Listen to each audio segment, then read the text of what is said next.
ರಾಯರಿಗೆ ಎಷ್ಟು ಸರಿ ದೀಪ ಹಚ್ಚಿದ್ರು, ಎಷ್ಟು ಸರಿ ಬೆಂಕಿಪಟ್ಟಣ ತಗೊಂಡು ದೀಪ ಹಚ್ಚಿದ್ರು ದೀಪನೇ ಹತ್ತಿಲ್ಲ. ನನ್ನಂಥ ದೊಡ್ಡ ತಪ್ಪು ಏನಾದರೂ ಮಾಡಿದ್ನಾ? ಹೌದು, ನಾನು ಮಾಡಿರೋದು ದೊಡ್ಡ ತಪ್ಪೆ. ಅದು ಮುಂದೆ ಮುಂದೆ ವೀಡಿಯೋದಲ್ಲಿ ನೋಡ್ಕೊತ ಹೋಗಿ ಗೊತ್ತಾಗುತ್ತೆ. ನಾನು ಮಾಡಿರೋಂಥ ಮಿಸ್ಟೇಕ್ ಏನು, ರಾಯರಿಗೆ ಪ್ರತಿ ವಾರ ಮಾಡುವಂಥ ಪೂಜೆಯಲ್ಲಿ ಈ ಒಂದು ಗುರುವಾರದ ಒಂದು ಏನು ಮಿಸ್ಟೇಕ್ ಮಾಡಿದೆ ಅಂತಂದ್ಬಿಟ್ಟು ಈ ಒಂದು ವೀಡಿಯೋದಲ್ಲಿ ತಿಳಿಸ್ಕೊಡ್ತೀನಿ ಸ್ನೇಹಿತರೆ. ಬನ್ನಿ, ಎಲ್ಲೂ ಸ್ಕಿಪ್ ಮಾಡಿದೆ, ಪೂರ್ತಿಯಾಗಿ ವೀಡಿಯೋ ನೋಡಿ. ಸ್ನೇಹಿತರೆ ನಮಸ್ಕಾರ, ವೆಲ್ಕಮ್ ಟು ಹಳ್ಳಿ ಸವರುಚಿ ಚಾನಲ್ಗೆ. ಎಲ್ಲರೂ ಹೇಗಿದ್ದೀರಾ? ನಾನು ಕೂಡ ತುಂಬ ಚೆನ್ನಾಗಿದ್ದೀನಿ. ರಾಯರ ಆಶೀರ್ವಾದದಿಂದ ನಾನು ಕೂಡ ತುಂಬ ಚೆನ್ನಾಗಿದ್ದೀನಿ. ನಾನು ಹಿಂದೆ ವೀಡಿಯೋದಲ್ಲಿ ಅಂದರೆ ನಿನ್ನೆ ಹಾಕಿರೋಂಥ ವೀಡಿಯೋದಲ್ಲಿ ಹೇಳಿದ್ನೆ ಅಲ್ವಾ, ನಾನು ಮಾಡಿದ್ದು ದೊಡ್ಡ ತಪ್ಪು, ನನ್ನಿಂದ ತಪ್ಪಾಗಿದೆ ಅಂತಂದ್ಬಿಟ್ಟು ಹೇಳಿದ್ನೆ ಅಲ್ವಾ. ಹೌದು, ಈ ಒಂದು ವೀಡಿಯೋದಲ್ಲಿ ನಾನು ಮಾಡಿರೋಂಥ ತಪ್ಪು ಏನು, ನನಗೆ ಅರಿವಾಗಿದ್ದು ಯಾವಾಗ ಅಂತ ತಿಳಿಸ್ಕೊಡ್ತೀನಿ ಸ್ನೇಹಿತರೆ. ಎಲ್ಲೂ ಸ್ಕಿಪ್ ಮಾಡಿದೆ, ಪೂರ್ತಿಯಾಗಿ ವೀಡಿಯೋ ನೋಡಿ. ಏನಪ್ಪ ಅಂತಂದರೆ, ನಾನು ರಾಯರಿಗೆ ಹೂವು ಇಟ್ಬಿಟ್ಟು ಗಂಧ ಹಚ್ಚಿಬಿಟ್ಟು ನೈವೇದ್ಯಕ್ಕೆಲ್ಲ ರೆಡಿ ಮಾಡಿಕೊಂಡು ಈ ರೀತಿ ಎಲ್ಲ ಮಾಡ್ಕೊಂಡಿದ್ದೀನಿ. ಇನ್ನೇನು ಬತ್ತಿ ಹಾಕಿದ್ದೀನಿ, ದೀಪಕ್ಕೆ ಎಣ್ಣೆ ಕೂಡ ಹಾಕಿದ್ದೀನಿ. ಇವತ್ತು ತುಪ್ಪ ಇರಲಿಲ್ಲ, ಮನೇಲಿ ತುಪ್ಪ ಖಾಲಿಯಾಗಿತ್ತು. ಹಾಗಾಗಿ ಎಣ್ಣೆ ದೀಪನ ಹಚ್ಚಿಬಿಡೋಣ, ಒಳ್ಳೆಣ್ಣೆ ದೀಪ ಅಂತಂದ್ಬಿಟ್ಟು ಈ ರೀತಿ ಎಣ್ಣೆನ ಹಾಕಿಟ್ಟಿದ್ದೀನಿ. ಪ್ರಿಂತಿ ಒಳಗಡೆ ಹಾಕಿಟ್ಟಿದ್ದೀನಿ. ದೀಪ ಹಚ್ಚಬೇಕು. ಇನ್ನೇನು ಮ್ಯಾಚ್ ಬಾಕ್ಸ್ ತೊಗೊಂಡು ಕಡ್ಡಿಪಟ್ಟಣ ತೊಗೊಂಡ್ಬಿಟ್ಟು ಗೀಸ್ತಾ ಇದ್ದೀನಿ.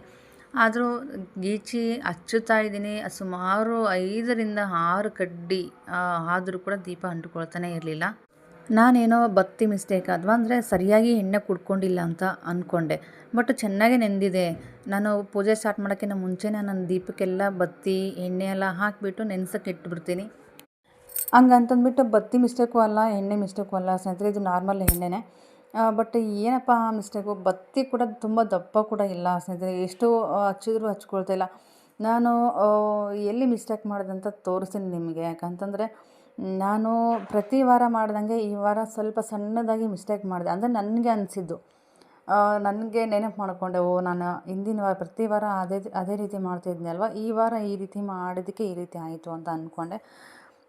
ಏನಪ್ಪ ಅಂತಂದರೆ, ಎಷ್ಟು ಸರಿ ಅಂದರೆ ಒಂದು 5ರಿಂದ 6 ಕಡ್ಡಿ ಗೀಚಿ ಹಚ್ಚಿದ್ರು ಕೂಡ ನೀವೇ ನೋಡ್ತಾ ಇರ್ಬೋದು, ಎಲ್ಲೂ ಹತ್ತನೇ ಇಲ್ಲ. ಅದು ಸರಿಯಾಗಿ ಹತ್ತಾ ಇಲ್ಲ. ಬಿಡಪ್ಪ, ನೀರಿನಂಶ ಕೂಡ ಇದೆ, ಅದಕ್ಕೆ ಹತ್ಕೊಳ್ತಾ ಇಲ್ಲ ಅಂತ ಅನ್ನೋದಕ್ಕೂ ನೀರಿನಂಶ ಕೂಡ ಇಲ್ಲ. ನೀರಿನಂಶ ಇತ್ತು ಅಂತಂದರೆ ದೀಪ ಒಂಥರ ಸೌಂಡ್ ಬರುತ್ತೆ, ಚಟ್ ಚಟ್ ಅಂತ ಸೌಂಡ್ ಬರುತ್ತೆ. ಅದು ಕೂಡ ಇಲ್ಲ.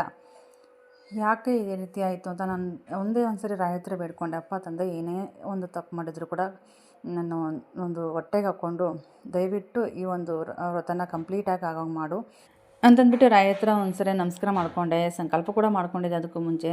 ಫಸ್ಟ್ ನಮಸ್ಕಾರ ಮಾಡಿಕೊಂಡು ಅದಾದ ನಂತರ ಏನೇ ಒಂದು ಮರ್ತಿದ್ರು ಕೂಡ ನನಗೆ ನೆನಪು ಮಾಡು ತಂದೆ, ನಮ್ಮಪ್ಪ ನನ್ನ ತಂದೆ ಅಂತ ಅಂದ್ಕೊಂಡು ದೇವ್ರ ಹತ್ರ ಬೇಡ್ಕೊಂಡೆ. ಅವಾಗ ನೋಡಿಕೊಂಡು ಒಂದು 5 ನಿಮಿಷ ಕೂತ್ಕೊಂಡು ನೋಡಿದೆ, ಏನು ಮಿಸ್ಟೇಕ್ ಆಗಿರ್ಬೋದು ನನಗೆ, ನಾನು ಏನು ಮರ್ತಿದ್ದೀನಿ ಅಂತಂದ್ಬಿಟ್ಟು ಒಂದು ಸರಿ ನೋಡಿದೆ. ಏನಪ್ಪ ಅಂತಂದರೆ, ಎಲ್ಲ ನಮಸ್ಕಾರ ಮಾಡಿಕೊಂಡು ಇದೊಂದು ಸರಿ ಪ್ರಯತ್ನ ಪಡೋಣ ಅಂತಂದ್ಬಿಟ್ಟು ಪ್ರಯತ್ನ ಪಟ್ಟೆ. ಕಡ್ಡಿ ಗೀಚಿದೆ, ಆದರೂ ಕೂಡ ಹತ್ಕೊಳ್ಳಿಲ್ಲ ಸ್ನೇಹಿತರೆ. ನೀವೇ ಕಣ್ಣು ತುಂಬ ನೋಡಿ. ಇದಕ್ಕೆ ನೀವೇನು ಹೇಳ್ತೀರಾ? ಯಾರೋ ಒಬ್ಬರು ಕಮೆಂಟ್ ಆಗ್ತಾಯಿದ್ರು, ನೀವೆಲ್ಲ ದೇವ್ರ ಹೆಸರು ಹೇಳ್ಕೊಂಡು ಈ ರೀತಿ ಮಾಡ್ತೀರಾ ಅಂತ. ಖಂಡಿತವಾಗ್ಲೂ ದೇವ್ರ ಹೆಸರು ಹೇಳ್ಕೊಂಡು ನಾವು ಈ ರೀತಿ ಯಾವತ್ತೂ ಮಾಡೋಕ್ಕೋಗಲ್ಲ. ನಮ್ಮ ಮನೆಯಲ್ಲಿ ಆಗಿರೋದನ್ನು ನಾನು ನಿಮಗೆ ತೋರಿಸ್ಕೊಡ್ತೀನಿ. ನಮಸ್ಕಾರ ಮಾಡಿಕೊಂಡು ಒಂದು ದೀಪ ಹಚ್ಚಿದೆ, ಚೆನ್ನಾಗೇ ಹತ್ಕೊಂತು. ಈ ದೀಪ ಹತ್ಕೊಳ್ತಾ ಇಲ್ಲ. ಏನಪ್ಪ ಅಂತಂದರೆ, ನನ್ನ ನೆನಪು ಮಾಡು ತಂದೆ, ನಮ್ಮಪ್ಪ ನನ್ನ ತಂದೆ, ಏನೇ ಮರೆತರೂ ಕೂಡ ನನಗೆ ನೆನಪು ಮಾಡು, ಅದನ್ನು ನಾನು ಮಾಡ್ತೀನಿ ಅಂತ ಹೇಳಿದೆ. ಆದರೂ ನನಗೆ ನೆನಪು ಬರಲಿಲ್ಲ. ಏನಪ್ಪ ಅಂತಂದರೆ, ನನಗೆ ಗೋಮಾತೆಗೆ ಅರಿಶಿನ ಕುಂಕುಮ ಹಚ್ಚುತ್ತಾ ಇದ್ದೆ. ಅದು ಲಕ್ಷ್ಮೀ ಸ್ವರೂಪ ಅಂತ ಹೇಳಿದೆ ಹಿಂದಿನ ವಿಡಿಯೋದಲ್ಲಿ. ಹೌದು, ನಾನು ಜಸ್ಟ್ ಗಂಧನ ಹಚ್ಚಿಬಿಟ್ಟು ಪೂಜೆನ ಮಾಡ್ಕೊಂಡಿದ್ದೆ. ಯಾಕಂದರೆ ಒಬ್ಬರು ಕಮೆಂಟ್ ಹಾಕಿದ್ರು ಅಂತ ಹೇಳಿದ್ನಲ್ವ, ಅದಕ್ಕೋಸ್ಕರ. ಅಥವಾ ಅವ್ರು ಹೇಳಿದ್ಕಂತ ಅಲ್ಲ, ಬಟ್ ನಾನೇನು ಮಾಡಿದೆ, ಗಂಧ ಹಚ್ಚಿಬಿಡೋಣ ಅಂತ ಗಂಧ ಹಚ್ಚಿದೆ. ಯಾಕಂದರೆ ಈ ಒಂದು 3 ವಾರ ನಾನು ಗೋಮಾತೆಗೆ ಅರಿಶಿನ ಕುಂಕುಮ ಹಚ್ಚಿಬಿಟ್ಟು ರಾಯರಿಗೆ ಶ್ರೀಗಂಧ ಹಚ್ಚಿಬಿಟ್ಟು ಪೂಜೆ ಮಾಡ್ಕೊತಾ ಇದ್ದೆ. ಬಟ್ ಈ ವಾರ ನಾನು ಜಸ್ಟ್ ಗಂಧನ ಹಚ್ಚಿ ಪೂಜೆ ಮಾಡ್ಕೊತಾ ಇದ್ದೀನಿ. ಅದು ನೆನಪಿಗೆ ಬಂತು ನನಗೆ. ನೆನಪಿಗೆ ಬಂದ ತಕ್ಷಣ ನನಗೆ ಅಲ್ಲೇ ಏನಾದರೂ ಮಿಸ್ಟೇಕ್ ಹೊಡಿತಾ ಅಂತಂದ್ಬಿಟ್ಟು ಮತ್ತೆ ದೇವ್ರ ಹತ್ರ ಮತ್ತೆ ಸಂಕಲ್ಪ ಮಾಡ್ಕೊಂಡು ಮತ್ತೆ ನಮಸ್ಕಾರ ಮಾಡಿಕೊಂಡು, ಯಾಕಪ್ಪ ಈ ರೀತಿ ಮಾಡ್ತೀಯಾ ನಮ್ಮಪ್ಪ ನನ್ನ ತಂದೆ ಅಂತಂದ್ಬಿಟ್ಟು ಮತ್ತೆ ನೆನಪು ಮಾಡಿಕೊಂಡು, ಅದಾದ ನಂತರ ಗೋಮಾತೆಗೆ ಅರಿಶಿನ ಕುಂಕುಮ ಇಟ್ಟೆ. ಅದಾದಮೇಲೆ ದೀಪ ಹತ್ಕೊಳ್ಳೋದಕ್ಕೆ ಸ್ಟಾರ್ಟ್ ಆಯಿತು. ನೋಡ್ತಾ ಇರ್ಬೋದು, ಇವಾಗೂ ಕೂಡ ನನಗೆ ದೀಪ ಅಂಟ್ಕೊಳ್ತಾನೆ ಇಲ್ಲ. ಒಟ್ಟು ಒಂದೇ ದೀಪ ಹತ್ತಿದ್ದು, ಇನ್ನೊಂದು ದೀಪ ಕೂಡ ಸರಿಯಾಗಿ ಹತ್ಕೊಳ್ತಾ ಇಲ್ಲ. ಸರಿಯಾಗಿ ಅನ್ನೋದೇನು ಒಟ್ಟು ಹತ್ತಾ ಇಲ್ಲ ಸ್ನೇಹಿತರೆ. ಬತ್ತಿ ಕಪ್ಪಾಗುತ್ತೆ, ಬಟ್ ದೀಪ ಮಾತ್ರ ತೊಗೊತಾನೆ ಇಲ್ಲ ಅದು.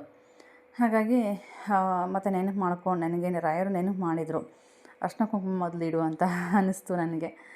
ಆವಾಗ ಅರ್ಶಿನ ಕುಂಕುಮ ಇಟ್ಟು ಒಂದು ಸರಿ ಇನ್ನೊಂದು ಸರಿ ನಮಸ್ಕಾರ ಮಾಡಿಕೊಂಡು ತಪ್ಪಾಯಿತು ನಮ್ಮಪ್ಪ ಅಂತಂದೆ ಅಂತ ಅಂದ್ಕೊಂಡು ಮತ್ತೆ ದೀಪನ ಹಂಚೋದಕ್ಕೆ ಸ್ಟಾರ್ಟ್ ಮಾಡಿದೆ. ಅದೇ ಹೇಳ್ತಾರಲ್ವ, ಗೋಮಾತೆ ಅಂತಂದರೆ ಲಕ್ಷ್ಮೀ ಸ್ವರೂಪ. ಅದೇ ರೀತಿ ನನಗೆ ಅನುಭವ ಆಯಿತು. ಯಾಕಂದರೆ ಲಕ್ಷ್ಮಿಗೆ ಅರ್ಶಿನ ಕುಂಕುಮ ಇಟ್ಟಿಲ್ಲ ಅಂತಂದರೆ ಹೇಗಾಗುತ್ತೆ ಅಲ್ವಾ, ಬರೀ ಗಂಧ ಹಚ್ಕೊಂಡ್ರೆ ಹೇಗಾಗುತ್ತೆ. ಎಲ್ಲರೂ ಅನ್ಕೋತಾರೆ, ಯಾಕಂತಂದರೆ ರಾಯರಿಗೆ ಇಡಬಾರ್ದು ಅಂದರೆ ಅರ್ಶಿನ ಕುಂಕುಮ ಇಡಬಾರ್ದು ಅಂತ. ಬಟ್ ರಾಯರಿಗೆ ಶ್ರೀಗಂಧ ಹಚ್ಚಬೇಕು, ಹಿಂದೆ ಕಾಮಧೇನು ಇರುತ್ತೆ ಅಲ್ವಾ, ಅದಕ್ಕೆ ನಾನು ಲಕ್ಷ್ಮಿ ಅಂತ ಅಂದ್ಕೊಂಡು ನಾನು ಶ್ರೀಗಂಧ ಬಿಟ್ಟು ಅರ್ಶಿನ ಕುಂಕುಮನ ಇಟ್ಟು ಪೂಜೆ ಮಾಡ್ತಾಯಿದ್ದೆ. ಪ್ರತಿ ವಾರವೂ ನೀವು ನೋಡ್ತಾ ಇರ್ಬೋದು, ಪ್ರತಿ ವಾರ ನಾನು ವಿಡಿಯೋ ಶೇರ್ ಮಾಡ್ಕೊತಾನೆ ಇದ್ದೀನಿ. ಹಾಗಾಗಿ ಒಬ್ಬರು ಕಮೆಂಟ್ ಕೂಡ ಹಾಕಿದ್ದು, ಅರ್ಶಿನ ಕುಂಕುಮ ಇಡಬೇಡಿ ಫೋಟೋಕ್ಕೆ ಅಂತ. ಫೋಟೋಕ್ಕೆ ಇಟ್ಟರೆ ಏನಂತೆ, ನಾನು ರಾಯರಿಗೆ ಅರ್ಶಿನ ಕುಂಕುಮ ಇಟ್ಟಿಲ್ಲ, ಗಂಧನ ಹಚ್ಚಿಬಿಟ್ಟು ಪೂಜೆ ಮಾಡ್ಕೊತೀನಿ. ಗೋಮಾತೆಗೆ ನಾನು ಅರ್ಶಿನ ಕುಂಕುಮ ಇಟ್ಬಿಟ್ಟು ಮತ್ತು ಇವಾಗ ನಾನು ದೀಪನ ಹಚ್ಚೋದಕ್ಕೆ ಸ್ಟಾರ್ಟ್ ಮಾಡ್ತೀನಿ. ಯಾಕಂತಂದರೆ ನಾನು ಮಾಡಿದ್ದೆ ಏನೇ ಒಂದು ತಪ್ಪಿದ್ರೂ ಕೂಡ ಒಟ್ಟಾಗಿ ಹಾಕ್ಕೊಂಡು ನಿಮ್ಮ ಮಗಳು ಅಂತ ಅಂದ್ಕೊಂಡು ಈ ಒಂದು ವ್ರತನ ಕಂಪ್ಲೀಟ್ ಮಾಡು, ಇವತ್ತು ಯಾಕೆ ಈ ರೀತಿ ಮಾಡ್ತಾಯಿದ್ದೀಯ ನನ್ನಪ್ಪ ಅಂತ ಬೇಡಿಕೊಂಡು ಮತ್ತು ಒಂದು ಸರಿ ನಮಸ್ಕಾರ ಮಾಡಿಕೊಂಡೆ.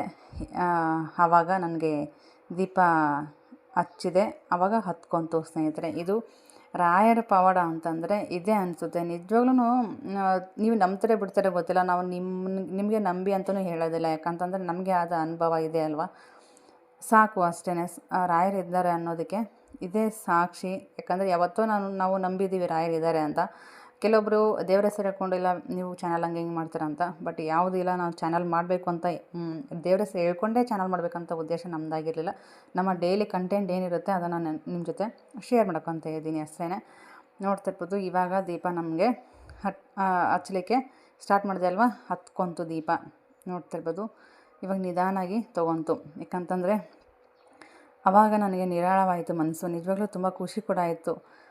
ನನ್ನ ತಂದೆ ಏನೇ ಒಂದು ತಪ್ಪು ಮಾಡಿದರೂ ಕೂಡ ಕ್ಷಮಿಸಿಬಿಡಪ್ಪ ಅಂತ ಮತ್ತು ಇನ್ನೊಂದು ಸರಿ ನಮಸ್ಕಾರ ಮಾಡಿಕೊಂಡು ಆವಾಗ ವ್ರತನ ಕಂಪ್ಲೀಟಾಗಿ ಮಾಡೋಕ್ಕೆ ಮತ್ತೆ ಸ್ಟಾರ್ಟ್ ಮಾಡಿದೆ. ನೋಡಿದ್ರಲ್ವಾ ಸ್ನೇಹಿತರೆ, ಇದು ನನ್ನ ಈ ಒಂದು ಗುರುವಾರದ ನಡೆದ ಒಂದು ಘಟನೆ, ರಾಯರ ಪವಾಡ.